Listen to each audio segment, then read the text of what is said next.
everyone, this is Prachi and you're watching efutureinside.com, जिथे आपण शिकतो इंग्लिश आपल्या मातृभाषेतून.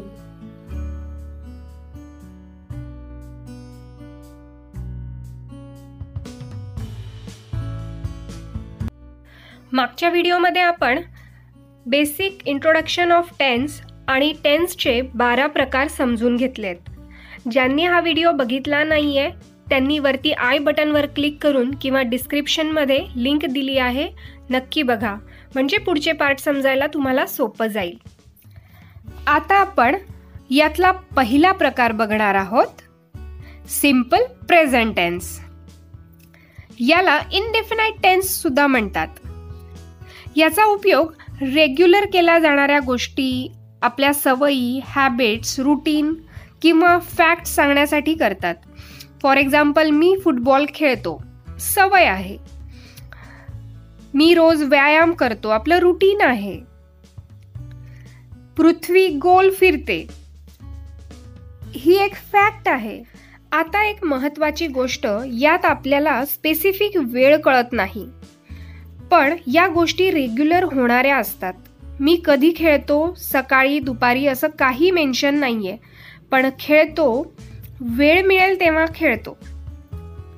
म्हणजे ते आत्ता, या तासाला, या वर्षाला केव्हाही होत असेल. हे ओळखण्याची अजून एक पद्धत म्हणजे या टेन्सच्या शेवटी खातो, जातो, करतो असे शब्द येतात. आता काही एक्झाम्पल्स बघूया, ज्यातून तुम्हाला हा टेन्स पूर्णपणे लक्षात येईल. First we will see some positive sentence. I go to school. इथे सब्जेक्ट आहे I, मेन वर्ब आहे go आणि ऑब्जेक्ट आहे टू स्कूल. म्हणजे सिंपल प्रेझेंट टेन्सचा फॉर्म्युला आहे subject plus main verb plus object, कर्ता प्लस मुख्य क्रियापद प्लस कर्म. Now look at this sentence. She goes to school. ती शाळेत जाते. यात तुम्हाला काय फरक लक्षात आला? इथे आपल्याला सिंपल प्रेझेंट टेन्सचा पहिला रूल लक्षात येतो. आय, वी, यू, दे असेल तर मेन वर्ब यूज करायचं आणि थर्ड पर्सन सिंग्युलर म्हणजे ही, शी, इट, रोहन, सीता कोणतंही नाव असेल तर वर्ब बरोबर एस किंवा ईएस प्रत्यय लावायचा. म्हणून आपण इथे गोला ईएस लावला आहे. She goes to school. आपण अजून काही उदाहरणं बघूया. We speak English. Rita speaks English. You eat a mango. He eats a mango. इथे रीता आणि ही हे थर्ड पर्सन सिंग्युलर आहेत, म्हणून आपण वर्ब बरोबर एस लावला आहे. आता एस कधी लावायचा आणि ईएस कधी लावायचा हे समजून घ्या. क्रियापदाच्या म्हणजेच वर्बच्या शेवटी जर O, S, S H, C H किंवा एक्स असेल तर वर्बला ईएस लावायचं, अन्यथा एस लावायचा. For example, I go, he goes. I write, he writes. I teach, he teaches. आणि एक अजून महत्त्वाचा पॉइंट मला सांगावासा वाटतो, तो म्हणजे वर्बच्या शेवटी जर वाय असेल तर वायच्या जागी आय लिहून ईएस लावायचं. For example, try, tries, fly, flies. पण जर वर्बमध्ये वायच्या आधी स्वर असेल म्हणजे ए, ई, आय, ओ, यू पैकी एखादं लेटर असेल तर वायचं आय होत नाही, फक्त त्याला एस लावायचं. For example, buy, buys, day, days. Now let's see the negative form. For example, I go to school चं निगेटिव्ह होईल I do not go to school. आणि he goes to school चं negative होईल he does not go to school. इथे आपण do नॉटच्या ऐवजी don't आणि does नॉटच्या ऐवजी डझंट हे कॉन्ट्रॅक्शन आपण वापरू शकतो. कॉन्ट्रॅक्शन म्हणजे शॉर्ट फॉर्म. इथे सेकंड रूल तुमच्या लक्षात येईल. जेव्हा सब्जेक्ट आय, वी, यू आणि दे असेल तेव्हा डू वापरायचं आणि निगेटिव्ह असेल तर प्लस नॉट म्हणजे डू नॉट. आणि जेव्हा सब्जेक्ट ही, शी, इट असेल तेव्हा डज लावायचं आणि निगेटिव्ह सेंटेन्स असेल तर डज प्लस नॉट म्हणजे डज नॉट वापरायचं. आणि जेव्हा आपण डज नॉट यूज करतो तेव्हा वर्बला एस किंवा ईएस लावायचं नाही. ही गोज टू स्कूलचं निगेटिव्ह करताना आपण he does not go to school केलं आहे तेव्हा आपण गोला एस लावलेला नाही. त्यामुळे हा नियम लक्षात ठेवायचा आहे की जेव्हा आपण डज नॉट यूज करतो तेव्हा वर्ब बरोबर एस किंवा ईएस लावायचा नाही. Now let's see how to make question form. प्रश्नार्थी वाक्य कसे तयार करायचे हे बघूया. He lives here. इथे सब्जेक्ट ही आहे म्हणून आपण वर्बला एस लावला आहे. तो इथे राहतो. याचं प्रश्नार्थी होईल does he live here. Now next example. They play cricket. ते क्रिकेट खेळतात. याचं प्रश्नार्थी होईल डू दे प्ले क्रिकेट. आता रूल नंबर 3. जेव्हा सब्जेक्ट ही, शी, इट असेल तेव्हा डज वाक्याच्या सुरुवातीला येईल व शेवटी क्वेश्चन मार्क येईल. आणि अजून एक गोष्ट, जेव्हा आपण डजचा वापर करतो तेव्हा वर्बला एस किंवा ईएस वापरायची गरज नाही. जेव्हा सब्जेक्ट आय, यू, वी, दे असतो तेव्हा सुरुवातीला डूचा वापर करायचा. नॉर्मली जेव्हा आपल्याला उत्तर हो किंवा नाही एवढंच अपेक्षित असतं तेव्हा असे प्रश्न विचारतात. सो आय होप तुम्हाला हा सिंपल प्रेझेंट टेन्स समजला असेल. Now let's quickly revise what we learn in this video. First, जेव्हा subject I, we, you, they असेल तेव्हा मेन वर्ब यूज करायचं. For example, we speak English. Rita speaks English. आणि जेव्हा सब्जेक्ट थर्ड पर्सन सिंग्युलर म्हणजे ही, she, it किंवा कोणतंही नाव असेल तर वर्ब बरोबर ईएस लावायचा. Rule number 2. निगेटिव्ह सेंटेन्स करताना जेव्हा subject I, we, you, they असतो तेव्हा डू प्लस नॉट किंवा डोंट यूज करायचं. आणि जेव्हा सब्जेक्ट ही, शी, इट असेल तेव्हा डज नॉट किंवा डझंट यूज करायचं. आणि वर्बला एस किंवा ईएस लावायचा नाही. For example, I do not go to school. He does not go to school. Rule number 3.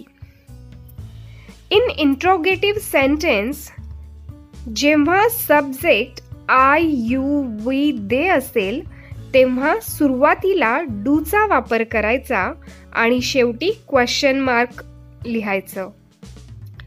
आणि जेव्हा सब्जेक्ट ही, शी, इट असेल तेव्हा डजने वाक्याची सुरुवात करायची आणि वर्बला एस किंवा ईएस लावायचा नाही. थोडक्यात वाक्यात कुठेही डज आलं असेल तर वर्बला एस किंवा ईएस लावायचं नाही. आता हा टेन्स तुम्हाला किती समजलाय हे जाणून घेण्यासाठी आपण एक प्रॅक्टिस ऍक्टिव्हिटी करणार आहोत. तुमच्या समोर काही सेंटेन्स येतील आणि त्यात काही मिस्टेक्स आहेत, त्या तुम्हाला 5 सेकंदात ओळखायच्या आहेत. Okay, so let's do some practice activity. First example, she read a book.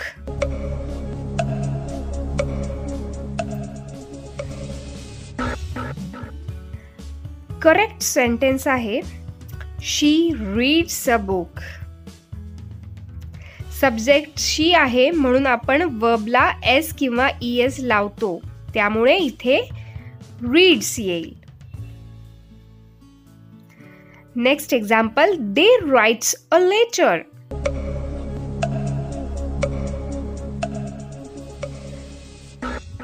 Correct sentence आहे they write a letter. Subject I you we they असेल तर वर्बला एस किंवा ईएस लावायची गरज नाही.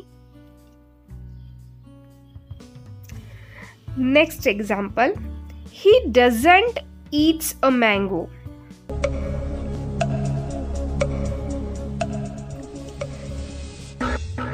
इथे आपण ही शी इट असेल तर डज नॉट म्हणजे डझंट वापरतो, ते करेक्ट आहे. पण आपण जेव्हा डझंट वापरतो तेव्हा वर्बला एस किंवा ईएस लावायची गरज नाही. So the correct sentence is he doesn't eat a mango. Great job. I hope सगळ्यांचं बरोबर आलं असेल. काही अडचण वाटली तर व्हिडिओ रिवाइंड करा आणि पुन्हा बघा. ग्रामर शिकणं नेहमीच सगळ्यांना खूप किचकट वाटतं, पण मी खूप सोप्या पद्धतीने तुम्हाला समजावून सांगण्याचा प्रयत्न करणार आहे. तो व्हिडिओ पूर्ण पहा. आता आपण पाहणार आहोत present perfect tense. So let's get started. Now look at the slides. Present perfect tense, पूर्ण वर्तमान काळ. We use this tense to talk about action that happened in the past and completed. But exact time is not important. म्हणजे एखादी क्रिया पूर्ण झालेली असते तेव्हा हा टेन्स आपण वापरतो. मोस्टली आपल्या आयुष्यात घडून गेलेल्या गोष्टी सांगण्यासाठी आपण या टेन्सचा वापर करतो. फॉर एक्झाम्पल, मी XYZ कंपनीत काम केलं आहे. मी सॉफ्टवेअरचा कोर्स केला आहे. यात आपण एक्झॅक्ट वेळ सांगितली नाही आहे की कोर्स कधी झाला आहे, 2015, 16 असं काहीही मेन्शन केलं नाही आहे. फक्त भूतकाळात ती क्रिया पूर्ण झालेली आहे. We also use this tense to talk about action completed recently. नुकतीच एखादी क्रिया पूर्ण झालेली असते तेव्हा सुद्धा आपण हा टेन्स वापरतो. फॉर एक्झाम्पल, मी मूव्ही बघितला, तो ऑफिसला गेला, नुकतीच पूर्ण झालेली क्रिया आहे. Now let's see affirmative form. I have eaten a mango. मी आंबा खाल्ला आहे. Geeta has washed clothes. गीताने कपडे धुतले आहे. इथे प्रेझेंट परफेक्ट टेन्सचा रूल तुमच्या लक्षात येईल की जेव्हा subject I, we, you, they असेल तेव्हा हॅव यूज करायचं, आणि जेव्हा सब्जेक्ट ही, शी, इट किंवा सिंग्युलर नाव म्हणजे Ram, Shyam, Geeta, sun, moon, chair, table असेल तेव्हा हॅजचा वापर करायचा. म्हणजे आपलं सेंटेन्स स्ट्रक्चर होईल subject plus have, has plus वर्बचा थर्ड फॉर्म प्लस ऑब्जेक्ट. आता इथे सब्जेक्ट आहे आय म्हणून आपण हॅव हे हेल्पिंग वर्ब वापरलं आहे, प्लस वर्बचा थर्ड फॉर्म म्हणजे ईट, एट, इटन. ईटचा थर्ड फॉर्म होईल इटन. नंतर ऑब्जेक्ट अ मँगो लिहिलंय. तसंच गीता हे सिंग्युलर म्हणजेच एक वचनी नाव आहे म्हणून आपण हॅज वापरलं आहे. वॉशचं तिसरं रूप वॉश्ड आणि नंतर ऑब्जेक्ट म्हणून आपलं सेंटेन्स झालं Geeta has washed clothes. Present perfect टेन्समध्ये आपल्याला लक्षात ठेवायचं आहे subject plus have, has plus वर्बचं third form plus object. Okay, now let's see negative form. इथे आपल्याला हॅव, हॅज नंतर फक्त नॉट ॲड करायचं आहे, बाकी काहीही चेंजेस करायचे नाही आहेत. म्हणजे आपलं सेंटेन्स स्ट्रक्चर होईल subject plus have, has plus not plus वर्बचं third form plus object. For example, I have not eaten a mango. मी आंबा खाल्ला नाही. Geeta has not washed clothes. गीताने कपडे धुतले नाहीत. इथे आपण हॅव नॉटच्या ऐवजी हॅवंट आणि हॅज नॉटच्या ऐवजी हॅझंट हे कॉन्ट्रॅक्शन वापरू शकतो. म्हणजे सेंटेन्स होईल I haven't eaten a mango. Geeta hasn't washed clothes. Now let's see interrogative form. इथे आधी have has plus subject plus वर्बचं थर्ड फॉर्म प्लस ऑब्जेक्ट आणि मग क्वेश्चन मार्क यूज करायचा आहे. For example, has Suresh gone to school. Suresh शाळेत गेला का? जेव्हा आपल्याला हो किंवा नाही एवढंच उत्तर अपेक्षित असतं तेव्हा असे प्रश्न विचारता. पण जेव्हा आपल्याला सविस्तर उत्तर हवं असेल तेव्हा WH फॅमिलीचा वापर आपण करतो. आता WH फॅमिली म्हणजे why, who, what, when, where, how असे वर्ड्स जे आपण प्रश्न विचारण्यासाठी वापरतो. For example, why has Suresh gone to school. Suresh शाळेत का गेला आहे? Where have you gone. तो कोठे गेला आहेस? म्हणजे आपल्याला फक्त याच्या आधी WH वर्ड्स ॲड करायचा आहे, बाकी काहीही चेंजेस नाही आहेत. आता हा टेन्स तुम्हाला किती समजला आहे हे जाणून घेण्यासाठी आपण एक प्रॅक्टिस ॲक्टिव्हिटी करणार आहोत. तुमच्यासमोर काही सेंटेन्स येतील आणि त्यात काही मिस्टेक्स आहेत, त्या तुम्हाला 5 सेकंदात ओळखायच्या आहेत. Okay, so let's do some practice activity. She have read a book.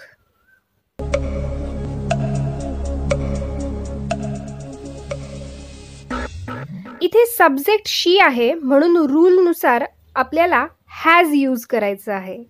तेव्हा करेक्ट सेंटेन्स होईल she has read a book. तिने पुस्तक वाचलेले आहे. Second, you have taken a book.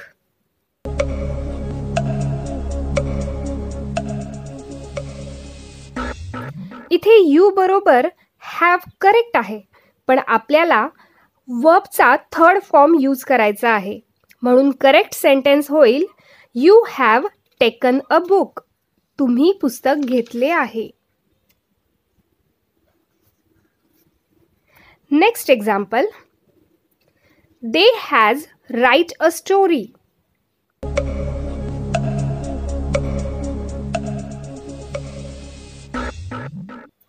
इथे सब्जेक्ट दे आहे म्हणून आपल्याला हॅव वापरावं लागेल आणि वर्बचं थर्ड फॉर्म म्हणजे राईटचं होईल रिटन. तेव्हा आपलं करेक्ट सेंटेन्स होईल they have written a story. त्यांनी गोष्ट लिहिली. Great job. आय होप सगळ्यांचं बरोबर आलं असेल. काही अडचण वाटली तर व्हिडिओ रिवाइंड करा आणि पुन्हा बघा. आणि अशा सोप्या पद्धतीने English grammar, communication skill, career guidance आणि असे बरेच व्हिडिओ बघण्यासाठी चॅनल लाईक, शेअर आणि सबस्क्राईब करा आणि बेल आयकॉन दाबा म्हणजे पुढचे सगळे व्हिडिओ तुम्हाला स्टेप बाय स्टेप मिळतील. Hello everyone, this is Prachi and you are watching efutureinside.com, जिथे आपण शिकतो इंग्लिश आपल्या मातृभाषेतून. ग्रामर शिकणं नेहमीच सगळ्यांना खूप किचकट वाटतं, पण मी खूप सोप्या पद्धतीने तुम्हाला समजावून सांगण्याचा प्रयत्न करणार आहे. तो व्हिडिओ पूर्ण पहा. आता आपण पाहणार आहोत present continuous tense. So let's get started. Present continuous tense, चालू वर्तमान काळ. We use present continuous tense to talk about something that's happening right now. Longer actions in progress and sometimes future plans. या काळाचा उपयोग चालू असलेली क्रिया दर्शवण्यासाठी केला जातो किंवा एखादी क्रिया खूप वेळेपासून चालू आहे हे दर्शवण्यासाठी आणि काही वेळेला फ्युचर प्लॅन सांगण्यासाठी सुद्धा याचा उपयोग करतात. फॉर एक्झाम्पल, मी TV बघतो आहे. आई स्वयंपाक करते आहे. इथे आपली बघण्याची, स्वयंपाक करण्याची क्रिया चालू आहे. थोड्या वेळाने ती संपेल हे आपल्याला माहिती आहे. ओके. हा टेन्स ओळखण्याची सोपी पद्धत म्हणजे वाक्याचा शेवट करतो आहे, खातो आहे, जातो आहे असा होतो. Now let's see how to make affirmative form. होकारार्थी वाक्य. यात वर्बच्या आधी बीचं रूप म्हणजे एम, इज, आर वापरायचं असतं. सो आपलं सेंटेन्स स्ट्रक्चर होईल subject plus am, is, are plus verb plus I N G plus object. आता हे एम, इज, आर कधी वापरायचे ते आधी बघूया. सब्जेक्ट आय असेल तर एम वापरायचं. वी, यू, दे म्हणजे अनेक वचन असेल तर आरचा वापर होतो. आणि सब्जेक्ट ही, शी, इट म्हणजे एक वचन असेल तर इजचा वापर करायचा. Now let's see the example. मी टीव्ही बघतोचं होईल आय एम वॉचिंग टीव्ही. ते पत्र लिहित आहेत. They are writing a letter. ती पुस्तक वाचत आहे. She is reading a book. याप्रमाणेच आपण एखादी लॉंग टर्म ॲक्शन सुद्धा सांगू शकतो. For example, Rohan is losing weight. I am studying MBA. म्हणजे ती आत्ताच होते असं नाही, पण खूप दिवसापासून ही क्रिया चालू आहे आणि अजूनही पूर्ण झालेली नाहीये. अशा वेळेस सुद्धा आपण हा टेन्स वापरतो. काही वेळा फ्युचर प्लॅन सांगण्यासाठी या काळाचा उपयोग होतो. For example, I am taking a vacation in June. मी जूनमध्ये सुट्टी घेते. She is going tomorrow. ती उद्या जाते आहे. Now let's see negative form. नकारात्मक वाक्यात आपल्याला एम, इज, आर नंतर फक्त नॉट ॲड करायचं आहे. म्हणजे सेंटेन्स स्ट्रक्चर होईल subject plus am, is, are plus not plus verb plus I N G plus object. For example, Rohan is not losing weight. They are not writing a letter. I am not studying MBA. म्हणजे इथे जास्त विचार न करता फक्त not add करायचं आहे. Now let's see interrogative form. प्रश्नार्थी वाक्य. इथे एम, इज, आर आधी येईल, नंतर subject plus verb plus I N G plus object and then question mark. Continuous tense म्हटला म्हणजे वर्बला आयएनजी रूप लावायचं हे लक्षात ठेवायचं. For example, are they writing a letter. ते पत्र लिहिताय का? Is she reading a book. ती पुस्तक वाचते आहे का? Am I watching a TV. मी टीव्ही बघतोय का? नॉर्मली जेव्हा आपल्याला उत्तर हो किंवा नाही एवढंच अपेक्षित असतं तेव्हा असे प्रश्न विचारतात.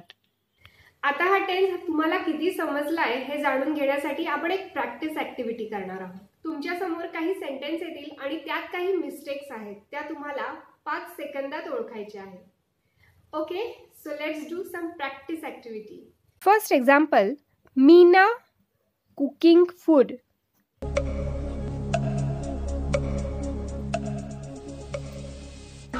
सब्जेक्ट नंतर आपल्याला एम, इज, आर वापरायचं असतं. तेव्हा इथे सब्जेक्ट आहे मीना, म्हणजे येईल is. So correct sentence is Meena is cooking food. Next example, Geeta and I is not going to school.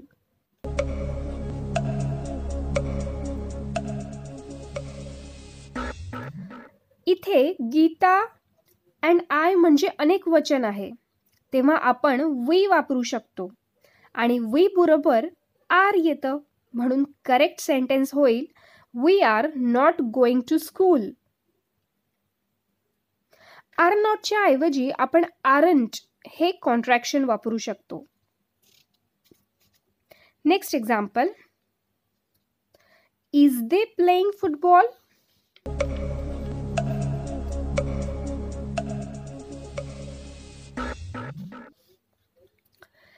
दे अनेक वचन आहे म्हणून आपल्याला रूल प्रमाणे दे बरोबर आर यूज करावं लागेल.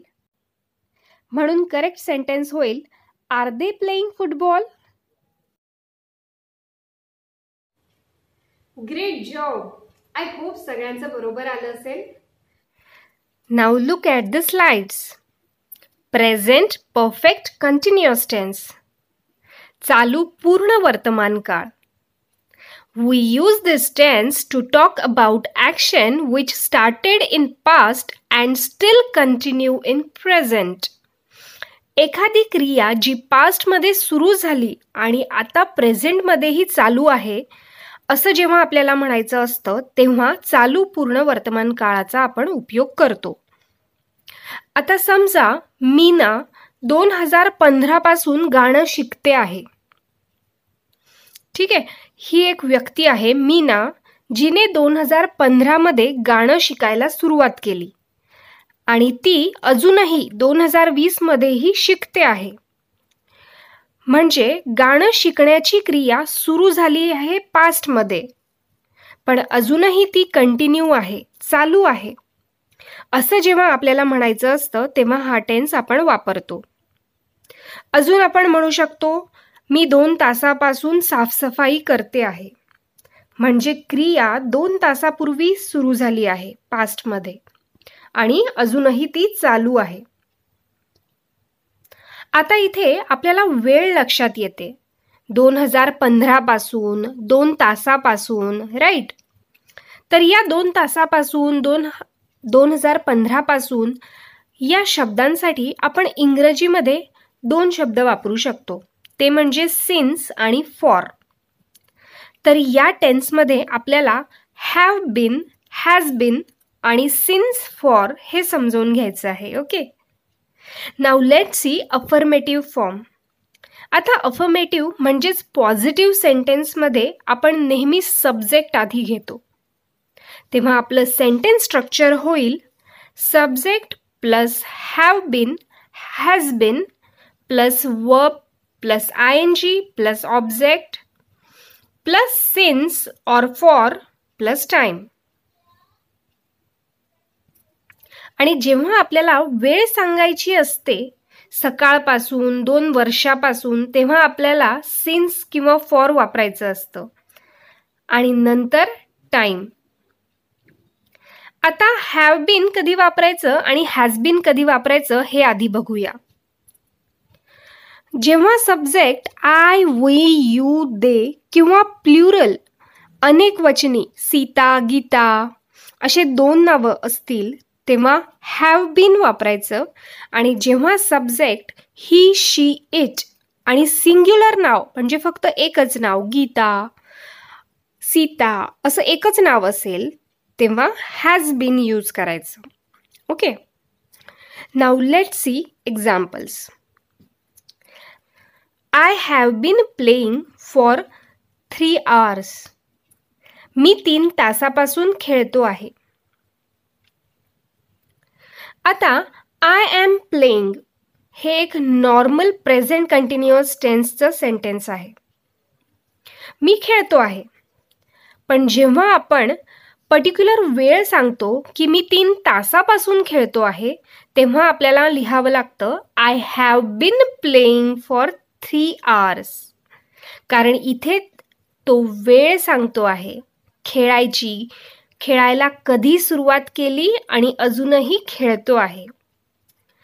इथे आपल्याला ॲम लावायचं नाहीये, फक्त हॅव बीन लावायचं आहे. She has been learning music since 2015. ती 2015 पासून गाणं शिकते आहे. आता आपण आधी समजून घेऊया सिन्स कधी वापरायचं आणि फॉर कधी वापरायचं. आता सिन्स म्हणजे पॉइंट ऑफ टाइम, निश्चित वेळ, आणि फॉर म्हणजे ड्युरेशन ऑफ टाइम म्हणजे कालावधी सांगण्यासाठी आपण फॉरचा वापर करतो. आता आधी सिन्सचा वापर बघूया. जेव्हा नेम ऑफ द डेज आपल्याला सांगायचे असतात, संडे, मंडे, तेव्हा आपण सिन्सचा वापर करतो. For example, he has been studying maths since Monday. तो सोमवारपासून मॅथ्सचा अभ्यास करतोय. त्यानंतर name of the months, January, February, March. For example, I have been learning music since April. मी एप्रिलपासून म्युझिक शिकते आहे. राईट. त्यानंतर जेव्हा इयर्स सांगायचे असतात, 2015, 2017, तेव्हाही आपण सिन्सचा वापर करतो. For example, they have been living in Mumbai since 2017. आपण निश्चित वेळ सांगतोय. ते 2017 पासून मुंबईमध्ये राहत आहेत. त्यानंतर part of the day, morning, since morning, since afternoon, since evening, since night, ह्यासाठी पण आपण सिन्सचा वापर करतो. I have been playing since morning. Right. त्यानंतर क्लॉक म्हणजे वेळ, AM PM मध्ये जेव्हा आपण सांगतो वेळ, तेव्हा आपण सिन्सचा वापर करतो. For example, I have been waiting for train since 5 AM. मी 5 वाजेपासून ट्रेनची वाट पाहतोय. त्यानंतर आपण म्हणतो last week, last month, last year, त्यासाठी पण आपण सिन्सचा वापर करतो. He has been doing this work since last week. तो मागच्या आठवड्यापासून हे काम करतोय. राईट. त्यानंतर name of the seasons, since autumn, since winter. त्यानंतर name of the festivals, since Diwali, since Christmas. अशा पद्धतीने आपण वापर करू शकतो. ओके, हे झाले सिन्सचे. आता बघूया फॉरचा वापर. फॉर लक्षात ठेवायला अगदी सोपं आहे. जिथे काउंटिंग होतं 1 2 3 नंबर्स येतात, तिथे आपल्याला फॉरचा वापर करायचा आहे. म्हणजे संडे मंडेच्या ऐवजी जर आपल्याला म्हणायचं असेल की 2 दिवसापासून, तेव्हा आपण फॉर 2 days म्हणू शकतो. For example, he has been studying maths for 3 days. तो 3 दिवसापासून मॅथ्सचा अभ्यास करतोय. ओके, इथे नंबर आलाय 3 दिवस. त्यानंतर नेम ऑफ द मंथ्समध्ये जानेवारी फेब्रुवारीच्या ऐवजी आपण म्हटलं 2 months, 6 months, तेव्हा आपण फॉरचा वापर करू शकतो. For 6 months, for 2 months. तसंच क्लॉकमध्ये AM PM न म्हणता आपण म्हणू शकतो फॉर 3 hours, फॉर 1 hour. तसंच लास्ट वीक, लास्ट मंथच्या ऐवजी आपण म्हणू शकतो for 3 weeks, for 2 weeks, for 3 years. Right. I hope तुमच्या हे लक्षात आलं असेल. तुम्ही याचा स्क्रीनशॉट काढू शकता किंवा पॉज करून लिहून घेऊ शकता. Okay, now let's see negative form. आता इथे आपल्याला फक्त हॅव हॅज नंतर नॉट लावायचं आहे आणि त्यानंतर बीन, म्हणजे हॅव बीनच्या मध्ये नॉट, हॅज बीनच्या मध्ये नॉट वापरायचं. तेव्हा आपलं सेंटेन्स स्ट्रक्चर होईल subject plus have has plus not plus been plus verb plus ING plus object plus since और for plus time. For example, I have not been playing since morning. मी सकाळपासून खेळत नव्हतो. She has not been studying for 2 hours. ती 2 तासापासून अभ्यास करत नव्हती. इथे आपण हॅव नॉटच्या ऐवजी हॅवंट आणि हॅज नॉटच्या ऐवजी हॅझंट हे कॉन्ट्रॅक्शन वापरू शकतो. I haven't been playing since morning. She hasn't been studying for 2 hours. Okay, now let's see interrogative sentence. यासाठी आपलं सेंटेन्स स्ट्रक्चर होईल आधी have has plus subject plus been plus verb plus ing plus object plus since or for plus time आणि नंतर question mark. For example, has she been playing for 2 hours? ती 2 तासापासून खेळत होती का? याचं उत्तर फक्त हो किंवा नाही एवढंच असतं. पण जेव्हा आपल्याला सविस्तर उत्तर अपेक्षित असतं तेव्हा WH फॅमिलीचा आपण वापर करतो. इथे आपल्याला सुरुवातीला फक्त WH वर्ड ॲड करायचा आहे. For example, where has Reena been playing for 2 hours? Reena 2 तासापासून कुठे खेळत होती? आता ती कधीपासून खेळत होती? तर या कधीपासूनसाठी आपण 2 प्रकारे प्रश्न विचारू शकतो. सिन्स वेन आणि फॉर हाऊ लॉंग. एक्झाम्पल्स बघूया. Since when has she been playing? ती कधीपासून खेळते आहे? किंवा for how long has she been playing? अशा दोन्ही पद्धतीने आपण प्रश्न विचारू शकतो.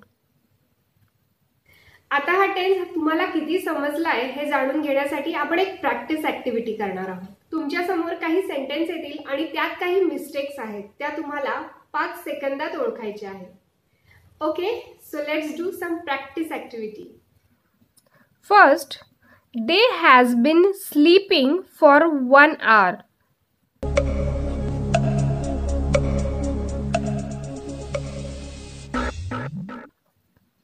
रूल प्रमाणे दे बरोबर आपल्याला हॅव बीन यूज करावं लागतं. म्हणून आपलं करेक्ट सेंटेन्स होईल they have been sleeping for 1 hour. Next, he has been not studying English for 3 days.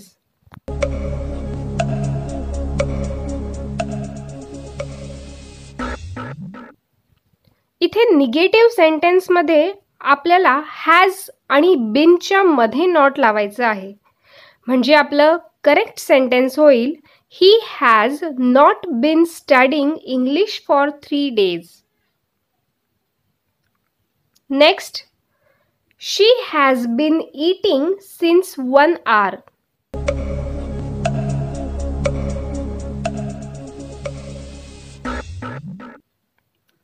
जेव्हा वेळ सांगायची असते नंबर्समध्ये 1 तास 2 तास, तेव्हा आपल्याला फॉर वापरायचं आहे. म्हणून आपलं करेक्ट सेंटेन्स होईल she has been eating for 1 hour. ती 1 तासापासून जेवते आहे. Great job. आय होप सगळ्यांचं बरोबर आलं असेल. काही अडचण वाटली तर व्हिडिओ रिवाइंड करा आणि पुन्हा बघा. आणि अशा सोप्या पद्धतीने English grammar, communication skill, career guidance आणि असे बरेच व्हिडिओ बघण्यासाठी चॅनल लाईक, शेअर आणि सबस्क्राईब करा आणि बेल आयकॉन दाबा. म्हणजे पुढचे सगळे व्हिडिओ तुम्हाला स्टेप बाय स्टेप मिळतील. चला तर भेटूया पुढच्या व्हिडिओमध्ये. Till then, bye bye. Keep practising.